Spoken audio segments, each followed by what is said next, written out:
जंतर मंतरला अराजक पसरवण्याचं काम केलं जात असून बाबासाहेबांचं पुस्तक हाती घ्यायचं आणि आंदोलन करायचं हे अराजकता पसरवायचे मनसुबे कधीही पूर्ण होणार नाहीत अशी प्रतिक्रिया मुख्यमंत्री देवेंद्र फडणवीसांनी दिली होती।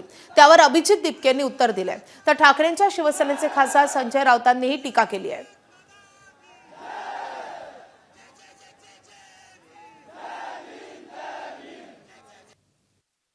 जंतर मंतरला बघितलं,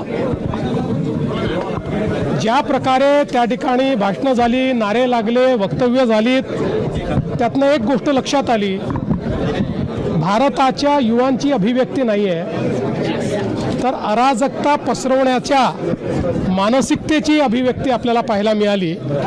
भारतरत्न डॉक्टर बाबासाहेब आंबेडकरांचं संविधान हातात घ्यायचं आणि त्या संविधानाने तयार केलेल्या संस्था नाकारायच्या, त्या संविधानाने तयार केलेली व्यवस्था उखडून टाकायचं बोलायचं, या अभिव्यक्तीने त्यांचा खरा अराजकतावादी चेहरा आणि मनसुबे हे उघडे झाले आहेत।